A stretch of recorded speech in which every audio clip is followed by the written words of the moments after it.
Bienvenue dans MakerCast, le podcast des créateurs de contenu. C'est Antoine Blanche-Maison et aujourd'hui un podcast un petit peu spécial puisque je vais te résumer un livre. Ce livre, il s'appelle L'effet cumulé, The Compound Effect en anglais. C'est un bouquin de Darren Hardy qui est le rédacteur en chef du livre du magazine Success aux États-Unis et qui a fait un bouquin pour écrire selon lui quelle était la recette du succès. Alors je sais que ça fait un peu kitsch de parler de ça en France, c'est très américain, mais c'est vrai en fait. C'est-à-dire qu'en lisant ce bouquin, je me suis dit mais c'est vrai en fait. Enfin, c'est des choses que je savais déjà parce que je l'ai implémenté dans ma vie, soit en lisant d'autres bouquins, soit par hasard. Et en effet, c'est ce qui moi m'a permis d'avoir les succès que j'ai pu avoir dans ma vie. C'est exactement ça, c'est précisément ça. Et je pense que si ça a pu avoir autant d'impact dans ma vie, c'est-à-dire mon succès à moi, c'était de pouvoir vivre de ma passion, de pouvoir créer du contenu tous les jours, de pouvoir voyager, de pouvoir faire vraiment ce que j'aimais, d'arrêter de faire des trucs que j'aimais pas. C'est grâce à cette chose-là. C'est précisément grâce à ce procédé, on va dire.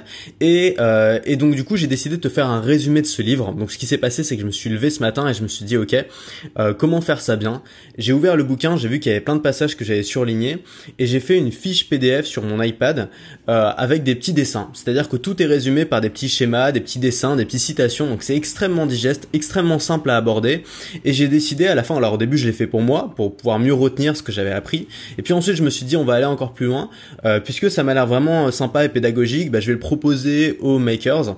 Et donc tu peux y accéder immédiatement, gratuitement, en cliquant sur le premier lien qui est en description. Il suffit simplement de laisser ton mail et tu vas recevoir immédiatement, gratuitement, la fiche PDF d'une dizaine de pages avec tous les petits dessins, tous les petits schémas qui vont t'aider à intégrer tout ce procédé de l'effet cumulé. Alors, ça risque d'être assez long ce podcast parce que j'ai beaucoup de choses à te dire, c'est vraiment extrêmement important, je t'invite à l'écouter jusqu'au bout. Tu peux te détendre, te poser, manger un morceau ou alors continuer ce que tu étais en train de faire ou aller faire une promenade en l'écoutant parce qu'il y a vraiment beaucoup de choses et tu peux aussi, si tu préfères, télécharger le PDF gratuitement en cliquant sur le premier lien dans la description et écouter le podcast en regardant le PDF, comme ça tu auras à la fois le son et l'image. Alors première chose, c'est quoi l'effet cumulé? Je vais te reprendre une citation au début du bouquin, donc une citation de Darren Hardy qui dit l'effet cumulé est le principe de récupérer des récompenses immenses à partir d'une série de petits choix malins. Le plus intéressant pour moi dans ce procédé, c'est que bien que les résultats soient massifs, les étapes sur le moment n'ont pas l'air conséquentes. Et finalement, c'est ça en fait l'effet cumulé, ça se résume en trois lignes. C'est faire des petites actions, faire des petits choix intelligents, malins, mais pas très importants. Enfin pas très importants, qui sont pas massifs, qui sont pas très difficiles, les répéter tous les jours pour avoir sur le long terme des résultats qui eux sont énormes. C'est la puissance des habitudes. Donc finalement ça se résume en une équation qui est simple, c'est petit choix malin plus constance égale différence radicale. Et t'expliques ça par une image qui est, imagine qu'on te propose d'avoir 1 million de dollars immédiatement ou 1 centime de dollar qui est multiplié tous les jours par 2 pendant 31 jours. En fait, si tu fais le calcul, au bout de 31 jours, ton centime de dollar qui est multiplié par 2 tous les jours, il vaudra 10 millions de dollars. Donc 10 fois plus que si tu avais pris 1 million de dollars directement. Mais ce qu'on remarque, c'est que 2 jours avant, au bout de 29 jours, ce dollar-là, il valait que ce centime, il valait que 2 millions de dollars. Donc finalement, c'est pendant les 2 derniers jours que ce centime a pris le plus gros de sa valeur. Et finalement, c'est un peu ça l'effet cumulé, que ce soit dans tes revenus, que ce soit dans ta santé, que ce soit dans tes relations, dans ton bonheur, dans les succès que tu peux avoir dans ta vie. Finalement, la différence, le changement radical, il va pas se faire les 3 premiers jours où tu vas prendre ces bonnes habitudes. Il va se faire à la fin. C'est quelque chose d'exponentiel. C'est-à-dire que si tu prends ces bonnes habitudes, ces bons choix, ces bons comportements, ces bonnes habitudes tous les jours, c'est au bout de plusieurs mois que tu vas voir les différences, mais ces différences vont être radicales. Radicalement différentes, ça veut rien dire du coup. Radicales. Donc, il y a plusieurs chapitres. On va commencer par le premier, le choix. Le choix, c'est ce qui va amener à un comportement et ce comportement, c'est ce qui va amener à une habitude et c'est les habitudes qui sont la clé de ce changement radical. L'absence de choix, selon l'auteur, c'est la passivité, c'est-à-dire attendre que les événements arrivent dans notre vie sans plaindre ou en s'en réjouir, mais sans faire de choix, sans provoquer de changement. Et il te donne un exemple qui est assez sympa, j'ai trouvé. Avec sa femme, il voulait améliorer ses relations avec sa femme et il a décidé de tenir ce qu'il appelle un Thanksgiving Journal. un journal de Thanksgiving. Donc dès le jour de Thanksgiving, tu sais, c'est une fête, hein, c'est un peu l'équivalent de Noël aux États-Unis, enfin c'est presque aussi important, voire plus. Donc à Thanksgiving, il a commencé à écrire un journal. Alors excuse-moi pour la sirène. Voilà, je suis toujours à New York, comme tu peux le constater, dans un nouveau Airbnb d'ailleurs. Je suis enfermé un peu dans la chambre et je commence à avoir chaud parce que j'ai dû éteindre la clim pour faire ce podcast, mais c'est pas grave. Donc il a tenu un journal de Thanksgiving, c'est-à-dire que chaque jour, il a noté une chose qu'il appréciait sur sa femme pendant un an. Donc tous les jours, il s'est forcé à noter une chose qu'il trouvait bien chez sa femme, qu'il appréciait chez sa femme. Et au bout d'un an, il a offert ce carnet à sa femme comme un cadeau. Et il a dit que ça avait provoqué deux choses. La première chose, c'est que d'abord, sa femme lui a dit que c'était le plus beau cadeau qu'il lui avait jamais fait, alors que l'année précédente, il lui avait offert une super voiture de luxe, tu vois. Donc déjà, sa femme, évidemment, ça lui a fait très plaisir. Et puis lui-même, en le faisant, il a vu ses relations avec sa femme largement s'améliorer parce que ça lui a forcé tous les jours à concentrer son attention sur les qualités que pouvait avoir sa femme plutôt que sur les défauts. Et il explique que l'effet cumulé, c'est surtout une question d'attention. C'est le fait de concentrer son attention, concentrer ses efforts chaque jour sur les mêmes choses qui va provoquer du changement. Ensuite, il parle de chance et il te donne une formule pour avoir de la chance. Cette formule pour avoir de la chance, selon Darren Hardy, c'est préparation plus attitude, plus opportunité, plus action égale chance. Et finalement, c'est vrai que souvent quand on parle de chance, on parle de hasard. On dit que la chance c'est du hasard. Mais pour lui, le hasard, c'est juste au niveau de l'opportunité, c'est juste un quart de la formule pour avoir de la chance. Les autres quarts, c'est d'abord d'être bien préparé, donc c'est-à-dire de préparer le terrain pour avoir de la chance, d'être prêt à provoquer les opportunités, d'être dans une position ouverte aux opportunités. Ensuite, l'attitude, c'est-à-dire accepter ces opportunités-là le jour où elles se présentent. Et après l'opportunité, c'est l'action, c'est-à-dire passer à l'action, agir. Et c'est ça pour lui la recette de la chance. Et ça passe par une chose, c'est prendre la responsabilité de ta vie. C'est quelque chose dont je t'ai déjà parlé dans plusieurs podcasts, c'est extrêmement important pour moi aussi. C'est le fait de considérer que tu es responsable de tout ce qui t'arrive. Si tu as envie d'en savoir plus, je t'invite à écouter le podcast que j'ai fait justement sur la responsabilité il y a quelques jours. Ensuite, il conseille de tout traquer. Il dit que la clé pour faire ses bons choix, pour faire ses grands choix qui vont tout changer, c'est d'abord de connaître où sont ses faiblesses, connaître où sont ses problèmes. Par exemple, si on a des problèmes de poids, commencer à traquer tous les moments où on grignote dans la journée, traquer toutes les calories. Si on a des problèmes d'argent, commencer par traquer toutes ses dépenses. Ça veut dire quoi? Ça veut dire tenir un carnet de notes et dans ce carnet-là, chaque jour tu vas ouvrir une nouvelle page et tu vas noter toutes les fois où tu dépenses de l'argent, combien exactement tu dépenses. Ça peut être aussi le temps passé sur l'ordinateur. Par exemple, si tu penses que tu passes trop de temps, il faut se forcer à le faire, il faut traquer. Il explique justement all winners are trackers. Donc tous les gagnants sont des trackers. Il faut tout traquer pour comprendre d'où vient le problème, pour prendre conscience de ce problème-là et pour identifier d'où vient le problème, quels sont les facteurs aggravants de ce problème. Et ça va aider à gérer ou alors à améliorer si c'est quelque chose de positif. Tu peux aussi traquer les choses positives. Et ça permet surtout de focaliser l'attention sur le problème, comme on l'a dit tout à l'heure. Ça veut dire que si tu traques tous les moments où tu vas faire des dépenses, si à chaque fois que tu dépenses 20 centimes au supermarché, tu dois sortir ton carnet et le noter, finalement tu vas y penser et tu vas focaliser ton attention là-dessus. Et donc ça va te permettre de beaucoup plus réfléchir à ce que tu dépenses et donc faire moins de dépenses. Il donne un exemple tout simple sur les revenus par exemple. Il explique que si tu mets $250 seulement par mois sur un placement à 8% et que tu commences à faire ça à 23 ans, à 67 ans, t'as économisé $1 million. Donc t'as de quoi être heureux pour toute ta retraite. Juste en mettant $250 par mois sur un placement à 8%. À partir de 23 ans et de le faire tous les mois. Donc, tu vois, ce serait beaucoup plus compliqué d'essayer de réunir cette somme d'1 million plutôt que de faire cette petite action qui est pas très douloureuse de mettre $250 par mois sur ce placement. Ensuite, le deuxième chapitre parle des habitudes. Donc dans ce chapitre-là, il t'explique déjà que 95% de tout ce que l'on ressent, pense et fait est le résultat d'une habitude apprise. Pas de quelque chose d'inné, pas d'un instinct, mais d'une habitude apprise. C'est les études qui montrent ça. Et donc, le moindre petit ajustement finalement dans ces habitudes peut avoir un impact qui est énorme. Pour ça, il te donne une métaphore qui est assez efficace, je trouve, que j'ai dessinée d'ailleurs sur la fiche PDF qui est fournie, donc tu peux la regarder.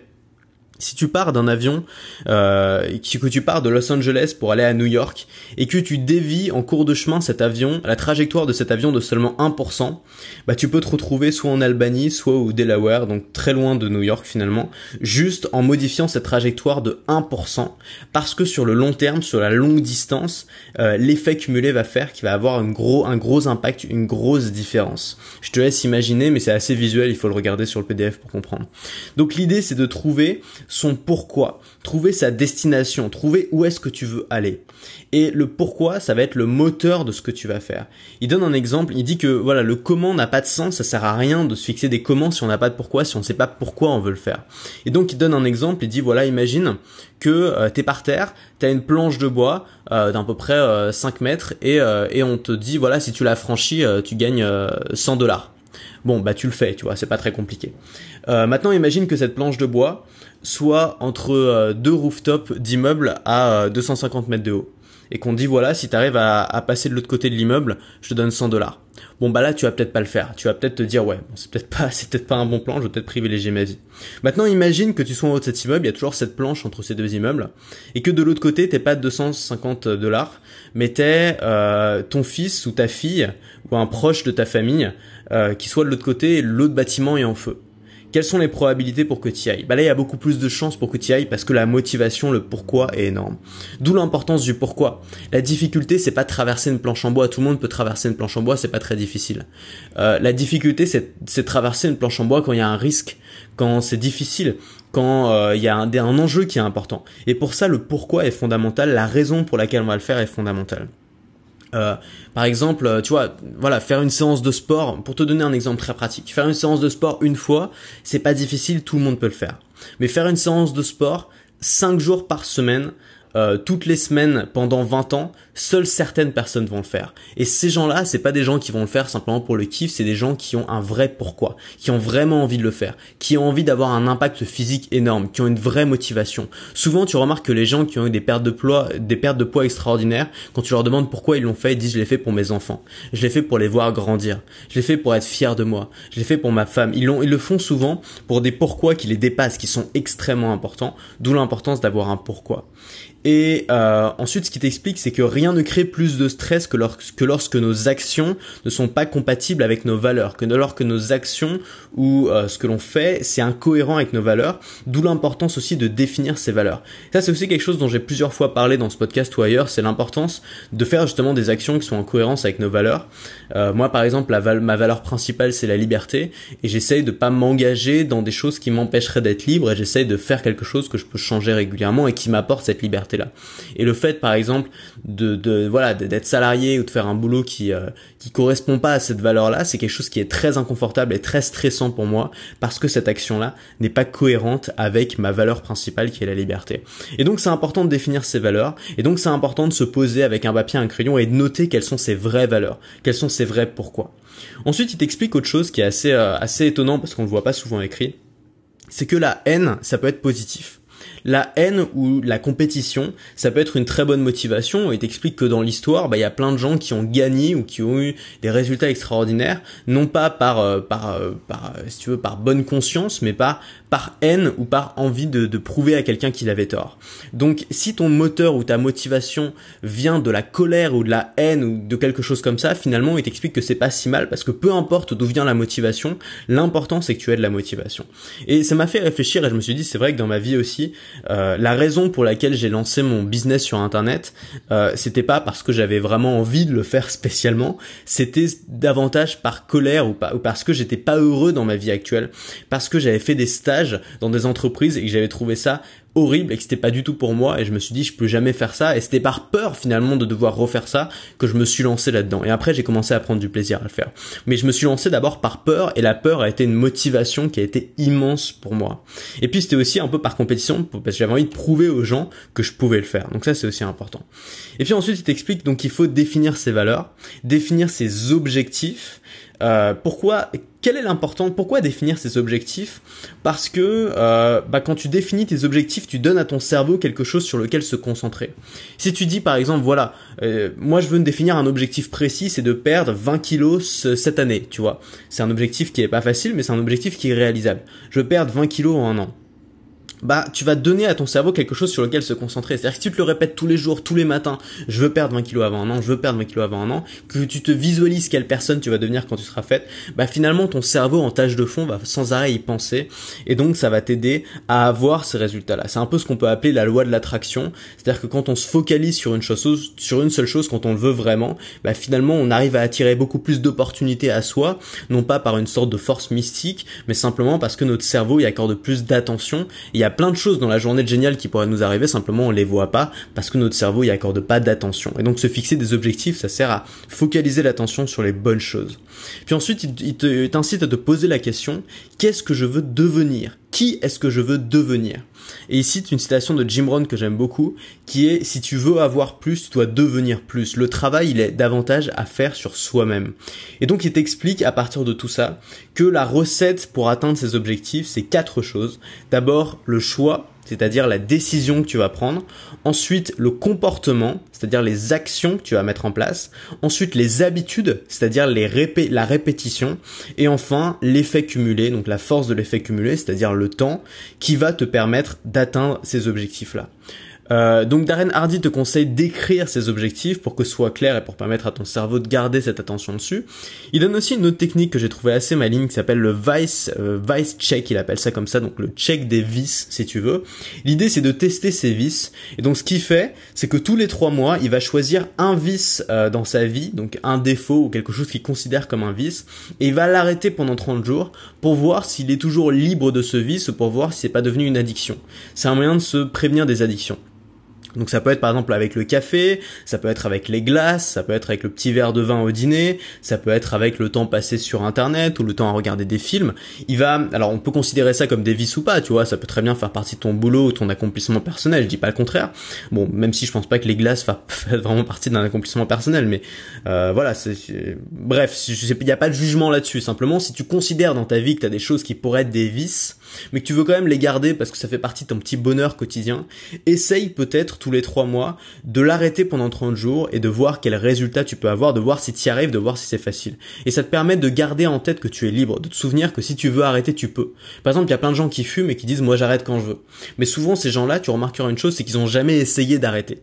Donc ils peuvent pas savoir s'ils arrêtent quand je veux. Moi, je veux bien qu'ils disent « j'arrête quand je veux », mais qu'ils essayent d'arrêter pendant 30 jours et qu'ils voient s'il y arrive et si c'est facile. Et s'il y arrive et c'est facile, bah finalement, après 30 jours, c'est lui qui décide s'il continue ou pas, mais au moins il sait qu'il a raison, qu'il peut vraiment arrêter quand il veut et qu'il a toujours le pouvoir dessus. Ça te permet aussi de redonner confiance finalement en soi. Ensuite, Darren Hardy te donne 6 techniques pour installer de bonnes habitudes. La première technique, c'est de faciliter le déclencheur. C'est quelque chose dont je t'ai souvent parlé dans ce podcast.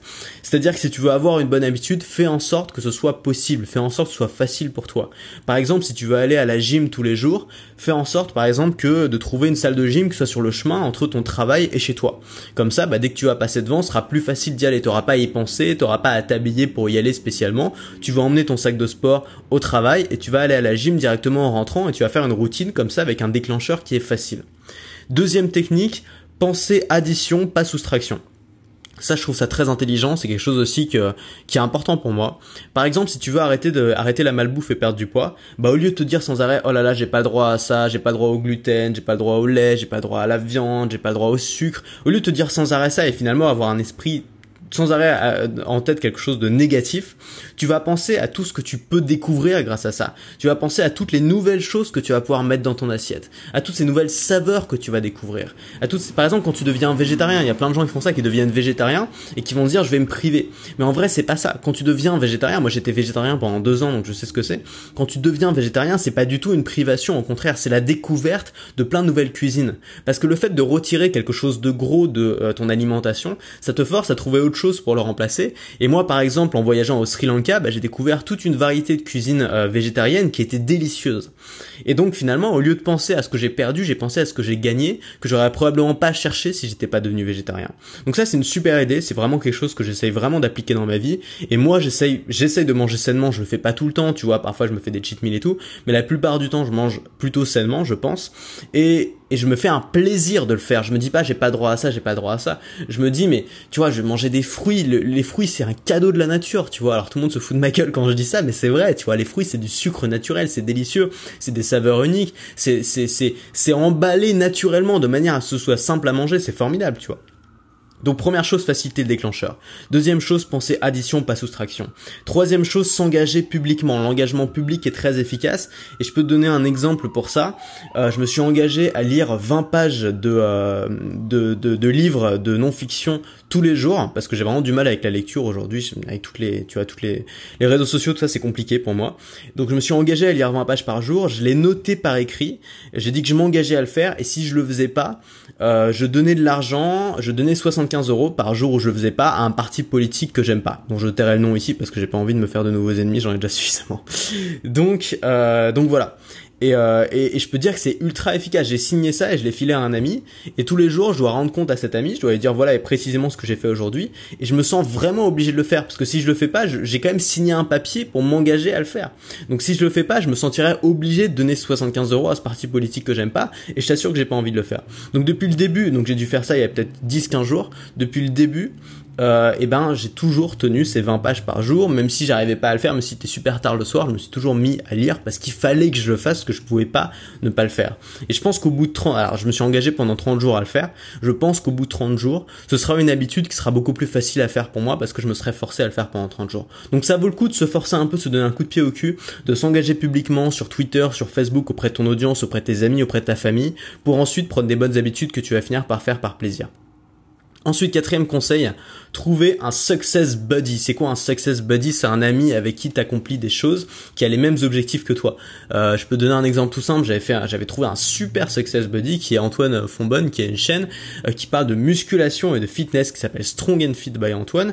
Et on s'était donné le défi commun de moi prendre du muscle et lui lancer sa première formation. Et donc on s'est coaché mutuellement. Moi je l'ai coaché à lancer sa première formation, lui il m'a coaché à prendre du muscle et on a tous les deux eu des résultats grâce à lui. Maintenant quand je suis à Paris, je vais à la salle 5 fois par semaine et je peux dire que sans lui j'aurais probablement pas fait parce que c'est un success body, qu'on s'est motivés tous les deux, qu'on a les mêmes ambitions et donc que ça fait des résultats. Cinquième conseil, la compétition amicale.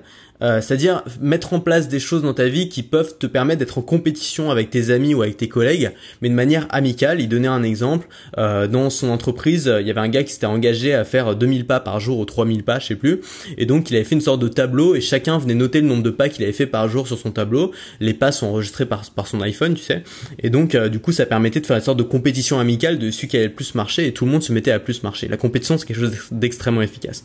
Et puis enfin, sixième conseil, célébrer ses victoires, célébrer ses succès, ça t'aide à provoquer de la récompense et donc à transformer ça en quelque chose de gratifiant et à prendre goût finalement à intégrer de nouvelles habitudes dans ta vie. Alors, ensuite il donne dernière chose que j'aime bien qui est chercher la difficulté. Il te dit que lui, il a fini par prendre du plaisir à chercher la difficulté parce que c'est ce qui le sépare de la masse.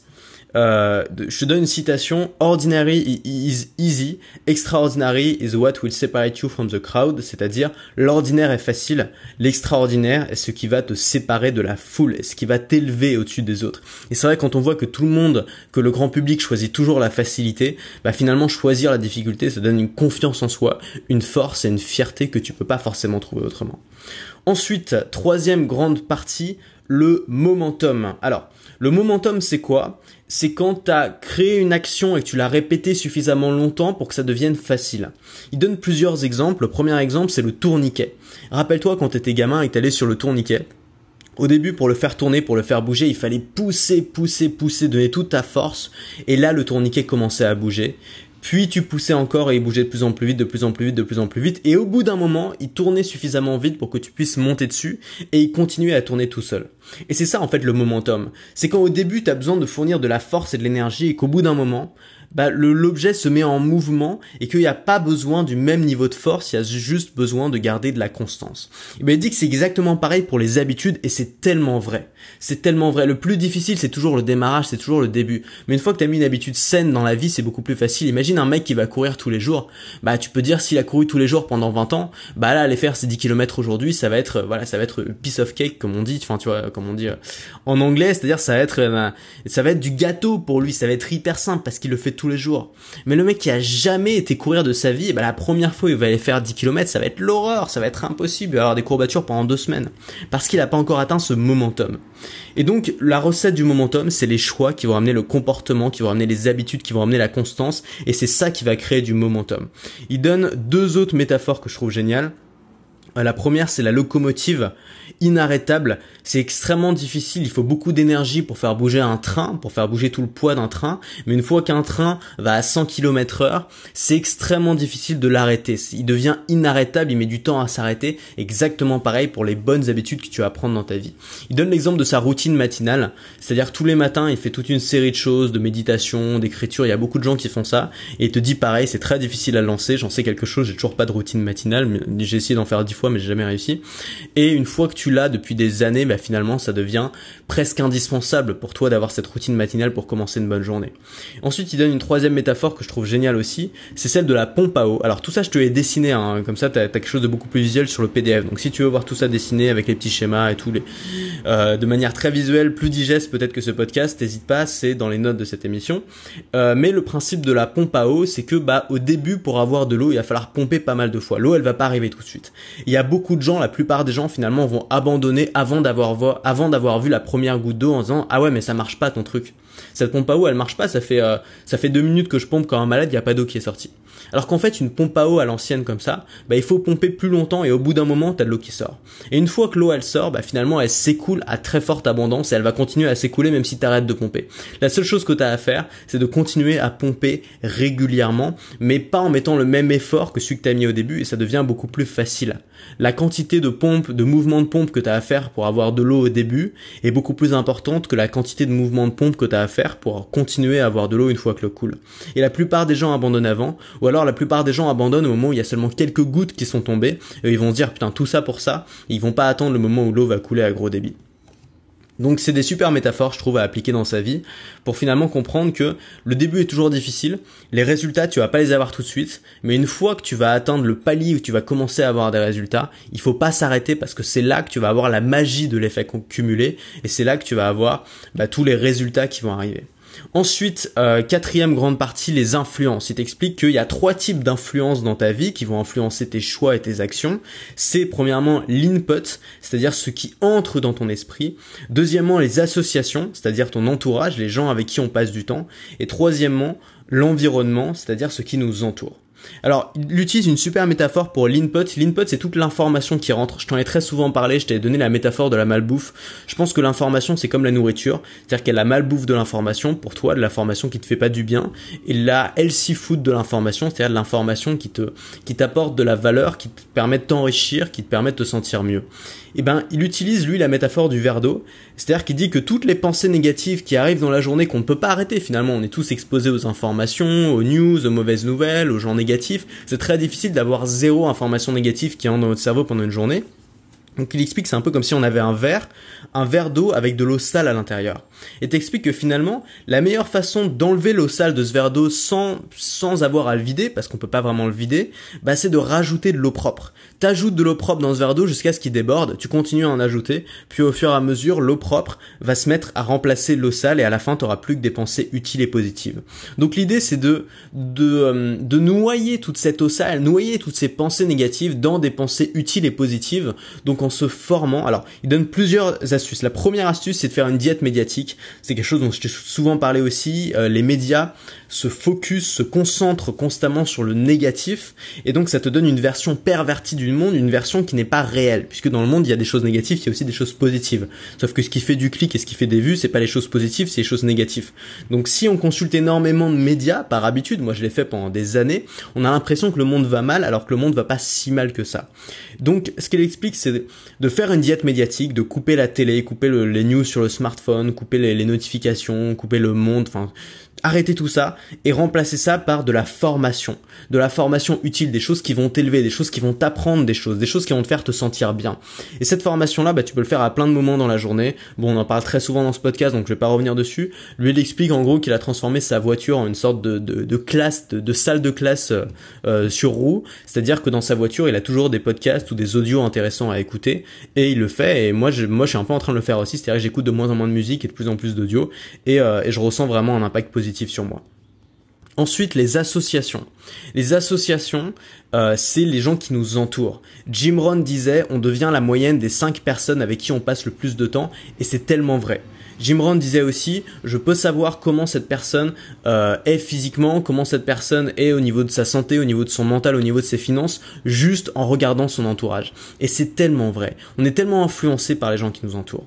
Donc la stratégie de Darren Hardy, c'est de diviser les associations en 3 niveaux. Les dissociations, c'est-à-dire les gens que tu ne veux plus avoir dans ta vie. Ça peut être ces amis qui sont toujours en train de tout critiquer, toujours en train de te rabaisser, ces gens-là qui te font du mal, de carrément les éliminer de ta vie. Ensuite, les associations limitées, c'est-à-dire les gens que tu vas pas éliminer de ta vie mais que tu vas voir le moins possible. Ça peut être ton voisin par exemple qui est un peu négatif, qui est pas très sympa, tu vois, tu vas essayer de faire en sorte de jamais discuter plus de 3 minutes avec lui. Ça peut être un cousin ou alors un membre de sa famille qu'on a envie de garder finalement dans son entourage parce que c'est un membre de sa famille, mais voilà, qui nous fait pas du bien quand on le voit, qui nous traite mal ou alors qui parle mal ou alors qui est toujours négatif ou alors qui est toujours défaitiste. Donc cette personne, on va essayer de la voir un minimum même si on va garder contact. Et puis enfin, il y a les associations étendues. Ça, c'est les gens qui nous font du bien, les gens qui nous élèvent, les gens qui nous permettent de progresser. Et ça peut être par exemple le success buddy dont on a parlé tout à l'heure, ton pote avec qui vous avez des objectifs communs. Ça peut être aussi un mentor, des gens avec qui au contraire on va essayer de passer un maximum de temps pour finalement ressembler davantage à eux qu'aux gens à qui on n'a pas envie de ressembler. Il parle justement ensuite de mentoring. Il prend une citation de Ken Blanchard qui dit: la première chose dont tu dois te souvenir à propos de ton mentor, c'est que tu n'as pas besoin de lui prendre beaucoup de temps. Un mentor, c'est quoi? C'est quelqu'un qui est souvent plus âgé que toi, qui a plus d'expérience que toi et qui va t'enseigner des choses et qui va un peu te transmettre ce qu'il a appris. Et en fait, un mentor, c'est une relation qui va dans les deux sens, contrairement à ce qu'on peut penser. C'est-à-dire que souvent, les gens qui ont beaucoup d'expérience dans un domaine ont envie de transmettre cette expérience à d'autres gens, ont envie d'avoir des gens à mentorer. C'est un besoin qui est humain et c'est vrai qu'on apprécie souvent d'avoir des gens qui ont des résultats grâce à nos techniques. Et puis, en tant que débutant, tu peux avoir envie d'avoir quelqu'un qui t'aide et qui t'apprend ce que c'est. Et souvent, on a peur de contacter ses mentors parce qu'on va se dire oui mais ils ont pas beaucoup de temps ces gens-là. Et en fait c'est vrai que t'as pas besoin de leur prendre beaucoup de temps, ça peut être simplement un déjeuner, ça peut être simplement un coup de fil, ça peut être des moments faire la route ensemble, tu vois, ça peut être des moments qui vont pas te prendre beaucoup de temps, qui vont pas prendre beaucoup de temps à ton mentor mais qui vont t'apporter énormément. Ensuite, il conseille un truc assez amusant, c'est de développer son board de conseillers, tu sais, une sorte de board of advisor, tu vois, en anglais. C'est-à-dire un peu comme à une entreprise, c'est-à-dire qu'une entreprise souvent a un board, une sorte de bureau des conseillers, tu vois, où il y a plein de conseillers qui vont les conseiller dans différents domaines. Et l'idée, c'est d'avoir un conseiller pour chacun des domaines. Et ce que Darren Hardy t'explique, c'est que ces conseillers-là, tu peux en avoir pour chaque domaine de ta vie et tu peux leur demander des feedbacks et des inputs. Donc l'idée, c'est de trouver des gens qui sont compétents dans un domaine, qui ont atteint quelque chose que toi, t'as pas encore atteint dans ce domaine, et de leur poser des questions et de leur demander du feedback. Alors moi, je serais un peu plus partagé là-dessus. Je dirais qu'il faut vraiment trouver ce que toi, tu peux apporter à cette personne. Moi, par exemple, en tant que créateur de contenu, forcément, j'ai beaucoup de gens qui me posent des questions. Malheureusement, je peux pas répondre à tout le monde. Et j'aime bien quand les gens ont quelque chose à m'apporter en échange et qui sont pas seulement à essayer de me presser comme une éponge et d'en tirer un maximum de moi sans rien me donner en échange. Donc je suis pas forcément fan de cette technique-là, mais ça peut être sympa avec des amis, avec des connaissances que tu as. Il te dit aussi, ne demande jamais conseil à quelqu'un avec qui tu ne voudrais pas échanger de place. C'est-à-dire, demande seulement des conseils aux gens à qui tu as vraiment envie d'avoir tes conseils, c'est-à-dire des gens qui ont atteint quelque chose que tu veux atteindre. Et ensuite, il t'explique quelque chose qui est très très vrai, c'est que la vie s'organise autour des standards que tu te mets à toi-même. Ça veut dire que si tu tolères qu'on te respecte pas une fois, tu seras pas respecté. Si tu tolères qu'on te parle mal, on va te parler mal. Si tu tolères d'être sous-payé pour faire un job pourri, on va continuer à te sous-payer pour faire un job pourri. Donc il te dit voilà, si tu mets des standards élevés pour toi-même, finalement tu vas avoir une vie qui va s'organiser autour de ces standards, c'est-à-dire tu vas avoir une vie qui va s'élever, qui va être plus intéressante et de meilleure qualité. Et puis la dernière partie, c'est l'accélération. Il cite Lance Armstrong qui disait: il y a un moment dans chaque course où le cycliste rencontre son vrai rival et il comprend qu'il s'agit de lui-même. Ensuite, une citation de Jim Rohn qui dit: Don't wish it were easier, wish you were better. C'est-à-dire, c'est très difficile à traduire en français, c'est pour ça que j'ai pas traduit. Ne regrette pas que ce n'ait pas été assez facile, regrette que tu n'aies pas été assez bon, tout simplement. Et donc, il termine par ça, il te dit: vise le maximum. Dépasse les attentes, essaye d'avoir toujours un effet wow, essaye de surprendre les gens en dépassant les attentes qu'ils peuvent avoir. C'est quelque chose qui peut aussi être très bon dans ton entreprise, par exemple si tu as une entreprise, et de faire différent, faire inattendu, pas faire comme la masse, pas faire comme la moyenne, pas faire comme la majorité. Et c'est tellement important, c'est tellement ce qu'on répète tout le temps aussi dans ce podcast-là. Et puis dans la conclusion, je vais citer une phrase de la conclusion: quel que soit ce que je veux dans la vie, j'ai remarqué que le meilleur moyen de l'avoir est de le donner aux autres. Et ce qu'explique Darren Hardy là-dedans, c'est que quand il veut quelque chose, il s'occupe d'abord de le donner aux autres. S'il veut avoir plus confiance en lui, il essaie de donner confiance aux autres. S'il essaie d'avoir plus d'espoir, il essaie de donner de l'espoir aux autres. S'il veut avoir plus de succès, il aide les gens à avoir plus de succès. C'est aussi quelque chose pour ma part que j'essaye de faire. C'est-à-dire que j'applique pas tous les conseils que je donne. J'ai pas tous les résultats dont je te parle. Enfin, évidemment, j'ai les résultats que je te dis que j'ai, mais quand je te donne des conseils, c'est pas forcément des conseils que j'arrive facilement à appliquer. Mais je me dis qu'en essayant d'aider les gens avec ces conseils-là, peut-être que moi, ça va m'aider aussi. Et c'est ce que j'ai pu remarquer. C'est vraiment ce que j'ai pu remarquer, c'est que on apprend énormément en enseignant et on est énormément aidé en aidant les autres et souvent, ça nous revient à nous-mêmes. Et je vais te laisser là-dessus parce que c'est la fin de mon document. Donc tu vois, c'était très long. Si t'as trouvé ça indigeste et t'as le droit, ça fait déjà 35 minutes, ouais. Si t'as trouvé ça indigeste, encore une fois, t'as la fiche récapitulative PDF qui se trouve dans les notes de cette émission. Donc si t'es sur Apple Podcast, il suffit de cliquer sur la jaquette. Si t'es sur SoundCloud, c'est dans la description. Si t'es sur YouTube, c'est dans la description. C'est le premier lien.